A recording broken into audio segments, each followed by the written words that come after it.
We're debating India's path tonight, and I could wrap my argument in one sentence borrowed from the White House. Go to New Delhi and see it for yourself. But I've been given more time than that, so I will tell you what I see. Earlier this week, I was on my way to the Delhi airport. There was a lot of traffic. At one point, the car stopped. On the roadside, I saw two vendors.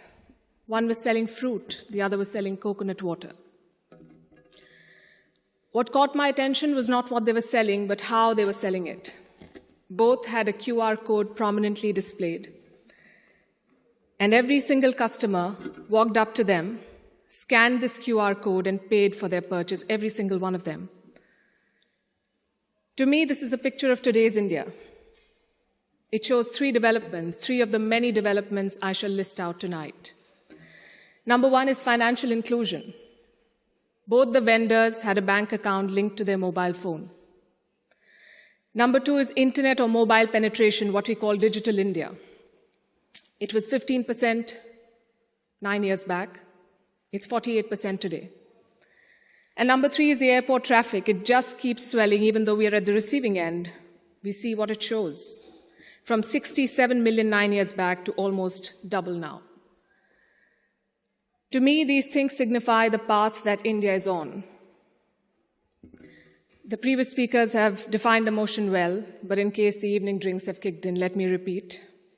This House believes Modi's India is on the right path. And how do you determine if the path is right or wrong? You look at numbers, data, surveys, reports. I shall refer to all of these as I make my arguments. But I also want to dwell on something that's more personal, more important, I think, yet unquantifiable. I'm talking about the experience of living in today's India. I have lived in many Indias. The wary India where exciting policies and positions were abandoned. The self-doubting India, where decisions were taken based on global opinion. And today, a more confident India where the world comes for leadership and inspiration. You cannot put a premium on that. Indians are more prosperous at home and hence more confident abroad. Let me also tell you what I saw at the airport here in London, at the immigration counter. I saw Indians proudly flaunting their passport, none of the fidgeting or self-doubt of the last century. And if I may add, the immigration officer almost looked impressed. She was either a fan of India or just worried that she was holding up one of Rishi Sunak's relatives. We are proud of what we share with the world. Bollywood, masala chai, yoga, cricket.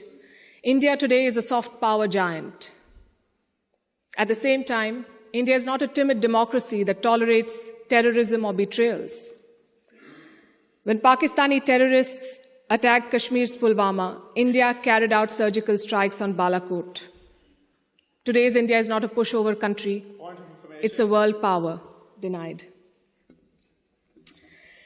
Today, invasions and colonialism are part of our history, not our identity. We are shaped by years of subjugation, not defined by them. We are excited about our global responsibilities, not wary of them. This change in confidence comes from growth at home. Which brings me to the numbers. I'll start with India's welfare state system and how it has fared in the past decade. 110 million new gas connections, 470 million bank accounts, 220 million insurance beneficiaries. And to be fair, the welfare concept is not new to India. It's been there for a while. What's new is the approach. It's not just about putting more money in the pocket, it's about empowering people. And the result, once again, the evidence shows in the numbers. India's per capita income has gone from 86,000 rupees in 2014 to 172,000 rupees now. It has doubled. And a big reason for that is the falling inflation, from more than 8% 9 years back to less than 6% today. And this, ladies and gentlemen, is in the middle of a global cost of living crisis. Foreign direct investment is at its highest level. Foreign trade is at its highest level. The growth mantra is connectivity. And I don't have to tell the British that. First thing you did in your colonies was build roads and railways. Our growth story has been about two Indias. The urban India, the bustling urban India, and a sluggish rural India. Today, we are trying to connect the two. We are building more than 38 kilometers of highway every day, which is 50% more than what it was 7 years ago. The number of airports has doubled since 2014. The total capacity at seaports has doubled. This connectivity is what is driving India forward. You mentioned GST. Our constitution calls India a union of all states, which is a great tribute to our diversity. But it also meant 28 different state economies, different taxes, different trade practices. This government tried to unify it to create a single Indian market. It took time, but the result is this today. Tax collection is at its highest ever. The number of taxpayers has doubled since 2017. I have a lot of data I could go on, but you get the drift. So now I'm going to talk about India's global position. Because your path is also about your role in the world. Are you a troublemaker or a consensus builder? I think there is no doubt as to where India stands. India is a member of the Quad and the SCO. India is invited to the G7, but is also a member of the BRICS. India rubs shoulders with the West, but also leads the global South. Which other country can claim to juggle these roles? And how does India do it? Because we are not trying to play an outsized role in the world, we are trying to play the right role. In the Russia-Ukraine war, India has not taken sides. And I know it confuses a lot of people here, but back home the thinking is very clear. It is not in our national interest to pick sides and make things worse. India has excellent relations with Russia and the West, and we want to preserve that. It's like when your two good friends fight. Do you pick sides and make things worse? Or do you try to talk sense to them and bridge the divide? I know what a good friend would do. I see what India is doing. India has always been, or always tried, to be a part of the solution, not the problem. Look at our neighborhood policy. When Sri Lanka was sinking, India provided assistance worth $4 billion, no strings attached, no grudges held, for Colombo's proximity with China. A lot of people say that India is losing control of South Asia. I say South Asia was never India's to control. New Delhi is building relations based on mutual respect and equality, and the results show beyond government interactions. Countries like Nepal and Bhutan are using India's online payment systems. Students from the neighborhood come to India for training, grants, and scholarships. This government has aced what we call Buddhist diplomacy. It is leveraging India's position as a cradle of Buddhism. All these initiatives have made India popular. The world stands with us against Chinese expansionism. The global South looks up to us for leadership. The global North looks up to us for partnership. I think that's the hallmark of great diplomacy and statecraft, when you're loved and respected in all quarters. More importantly, when you're trusted in all quarters. India repaid that trust during the COVID-19 pandemic. When the world forgot about morals and globalization, India sent 24 crore vaccines to 100 countries. And you saw the result of that in Papua New Guinea. When Prime Minister Modi landed there, their Prime Minister touched his feet. This was not a personal gesture to a leader. This was a vote of thanks to the entire country. Let's talk about domestic affairs. Kashmir was brought up. This government abrogated Article 370. Today, Kashmir's economy is doing much better. 1.8 crore tourists visited the valley in the last year. That's the highest ever in Indian history, 1.8 crore. Kashmir is getting its first ever foreign direct investment, and that too from a company in the UAE. But since this is Kashmir, let's not limit ourselves to finances. Let's talk about security. Terror attacks in the valley have almost halved in the last few years. The numbers are staring in your face. Security is better, economy is better, Kashmir is better. Plus, we have corrected a historical wrong imposed on India. Let me also address something else that was raised by the opposite side, and that is religious intolerance. It's easy to quote anecdotal evidence and paint an entire country as intolerant. But random elements and sporadic incidents do not speak for India or its leadership. or its government. Only policies do, and I'll tell you about those policies.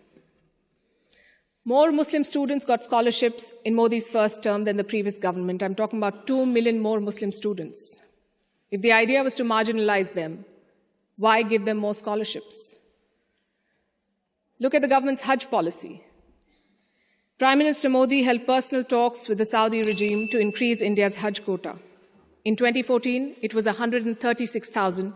By 2019, it was more than 200,000. Again, if the idea was to marginalize Muslims, why increase the Hajj quota? This government abolished triple talaq.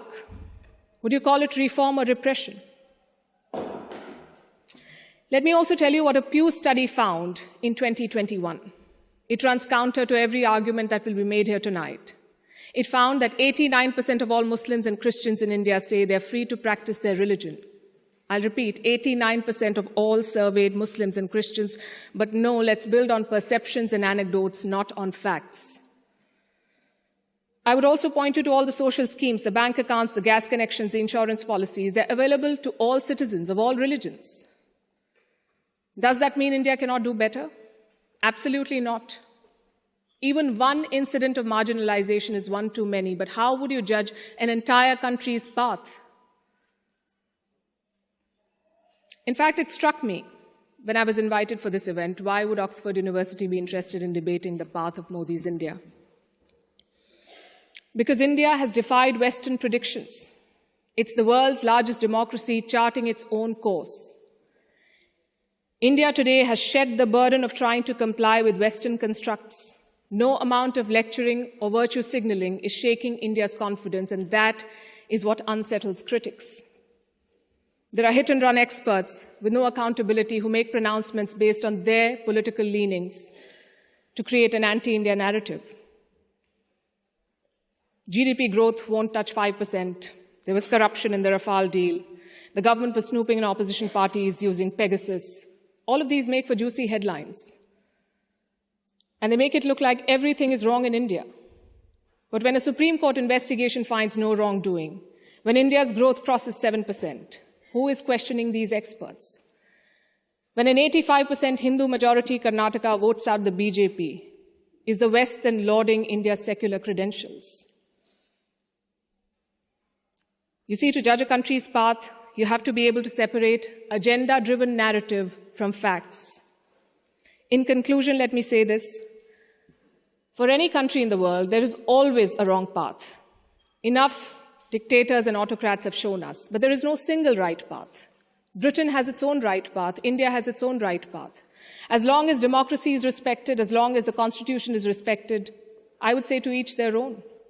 It is wrong to judge one country on the parameters of another. And that has been the beauty of India since 2014. We've uplifted 140 million people out of poverty. We did so while conducting free and fair elections, dozens of them. We did so while protesting, debating, and dissenting. And finally, I think the hallmark of a right direction is also public approval. Do the people think you're on the right path? The people of India answered that question in 2019.